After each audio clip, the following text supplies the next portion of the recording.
மனோஜும் ரோகிணியும் police ஸ்டேஷன்ல ஜீவா பணத்தை கொடுத்தே ஆகணும் அப்படின்னு கேட்டுட்டு இருக்காங்க. அப்போ ஜீவா சொல்றாங்க, என்னால கண்டிப்பா பணத்தை கொடுக்க முடியாது சார் அப்படின்னு சொல்றாங்க.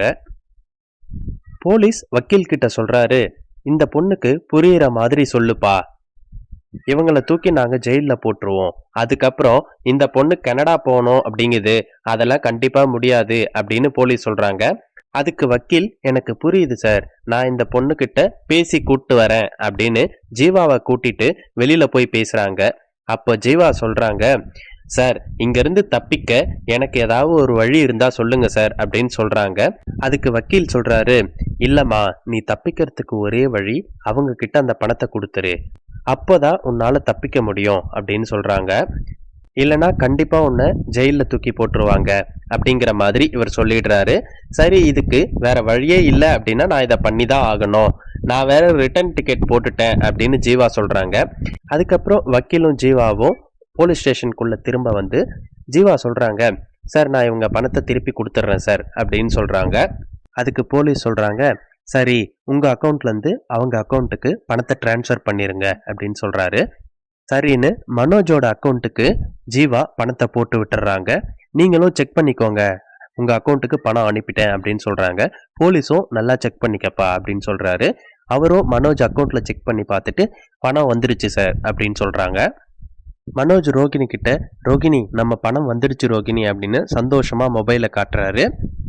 ரோகிணி பார்த்துட்டு ரொம்ப சந்தோஷப்படுறாங்க. சரிப்பா, உங்க பணம் வந்துடுச்சுல, இதுக்கப்புறம் உங்களுக்கும் அந்த பொண்ணுக்கும் எந்த சம்பந்தம் இல்லை அப்படின்னு கையெழுத்து போட்டுட்டு போங்க, அதுக்கப்புறம் நாங்க கேஸை வாபஸ் பண்ணிடுறோம் அப்படின்னு போலீஸே சொல்றாங்க. அதுக்கப்புறம் ஜீவா கிட்ட, ஏமா உங்களுக்கு சாட்சி கையெழுத்து போட யாராவது இருக்காங்களா அப்படின்னு போலீஸ் கேட்குறாங்க. மனோஜுக்கு சாட்சி கையெழுத்து ரோகிணி போட்ட மாதிரி ஜீவாக்கு சாட்சி கையெழுத்து போட வக்கீல் இருக்காரு அப்படின்னு ஜீவா சொல்றாங்க. அதுக்கு போலீஸ், இல்ல வக்கீல் இல்லாம வேற யாராச்சும் இருக்காங்களா சொல்லுங்க அப்படின்னு கேக்குறாங்க. சாட்சி கையெழுத்து வாங்குறதுக்காக ஃபைல் எடுத்துட்டு ஜீவா வெளியில வராங்க. வெளியில வரும்போது முத்துவும் மீனாவும் அங்க வெளியில வந்து நின்றுட்டு இருக்காங்க. எனக்கு தெரிஞ்ச ஒரு நல்ல பையன் இருக்கான், அவங்க சைன் போடுறதுக்காக அவங்க கிட்ட கூட்டிட்டு போறேன் அப்படின்னு போலீஸ் ஜீவாவை கூட்டிட்டு வராங்க. போலீஸ் ஜீவாவை முத்து அப்படிங்கிறவர்கிட்ட கூட்டிட்டு வந்து விடுறாங்க. போலீஸ் சொல்றாங்க, ஏன்பா இந்த பொண்ணு ரொம்ப நல்ல பொண்ணு, இந்த பொண்ணுக்காக ஒரு சாட்சி கையெழுத்து போடுப்பா அப்படின்னு சொல்றாங்க. அதுக்கு முத்து ஜீவாவை பார்த்துட்டு, மேடம் நீங்களா, நீங்க இங்க என்ன பண்றீங்க அப்படின்னு ஆச்சரியமா கேட்டாரு.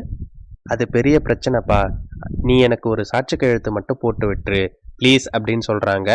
என்ன எதுக்கு அப்படின்னு கூட கேட்காம முத்து வந்து ஜீவாக்கு சாட்சி கையெழுத்து போட்டுடுறாங்க. ஜீவா சரி அப்படின்னு முத்துக்கு நன்றி சொல்லிட்டு உள்ள கிளம்பிட்டாங்க.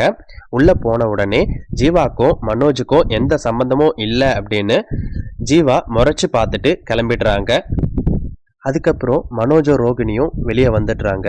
வெளியே வரும்போதே ரோகிணி வந்து மனோஜ் கிட்ட சொல்லிட்டு வராங்க, இங்க வீட்டில் வந்து யாருக்கிட்டையும் சொல்லிடாதீங்க, ஆன்டி கிட்ட மட்டும் சொல்லுங்க, அதுவும் குறிப்பா முத்து கிட்ட சொல்லவே சொல்லிடாதீங்க அப்படின்னு சொல்றாங்க. அதுவும் இந்த பணம் எங்க அப்பாவுக்கு கொடுத்ததா சொல்லிடு அப்படின்னு சொல்றாங்க. அதுக்கு மனோஜ் சரி அப்படின்னு சொல்லிட்டு, நம்ம எதுக்காக பொய் சொல்லணும் அப்படின்னு கேட்கிறாரு. நான் பொய் சொல்றதுக்கு ஒரு காரணம் இருக்கு, இங்க பாரு மனோஜ், நான் சொன்னதுக்கு ஒரு காரணம் இருக்கு. இங்க பணம் வந்துடுச்சு அப்படின்னு நீ உங்க வீட்டுல போய் சொன்னா உன்னை தலையில தூக்கி வச்சு ஆடுவாங்க அப்படின்னு நினைக்காத. ஒரு 2 நாளுக்கு தான் உன்னை தலையில தூக்கி வச்சு கொண்டாடுவாங்க, அதுவும் நீ பணத்தை தொலைச்சவன் தானே, உனக்கு எதுக்கு மதிப்பு அப்படின்னு நினைப்பாங்க.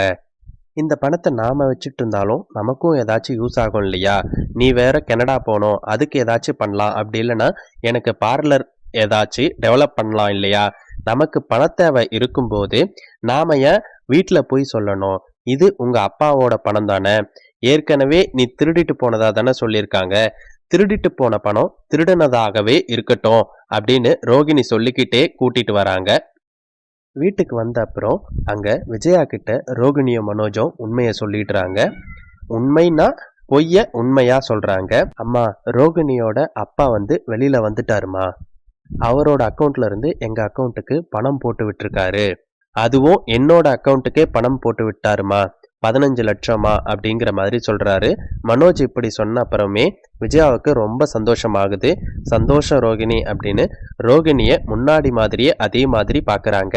அதுக்கப்புறம் வந்து எல்லோருக்கிட்டையும் விழுந்து விழுந்து கவனிக்கிறாங்க.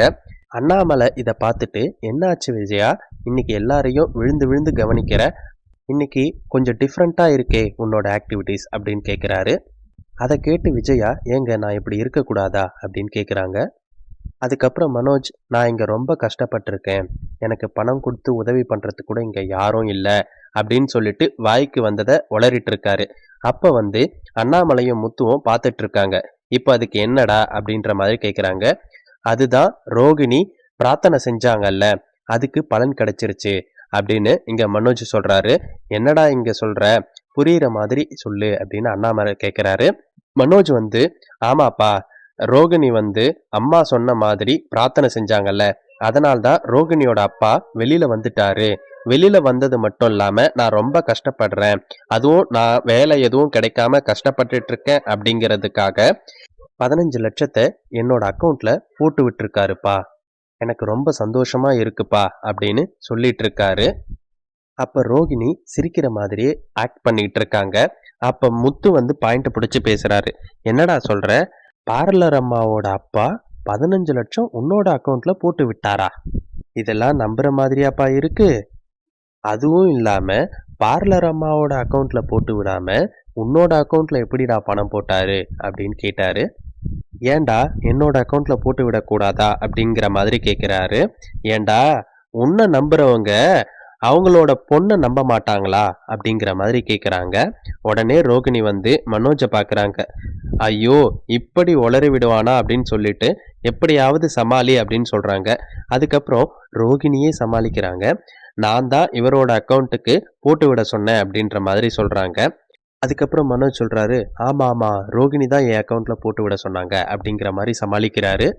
என்னோட அக்கௌண்ட்ல வேணாம், மனோஜோட அக்கௌண்ட்ல போடுங்க அப்படின்னு நான் தான் எங்க அப்பா கிட்ட சொன்னேன் அப்படிங்கிற மாதிரி ரோகிணி சொல்றாங்க. முத்து அப்பையும் நம்பாம நோண்டி நோண்டி கேள்வி கேட்டுக்கிட்டே இருக்காங்க.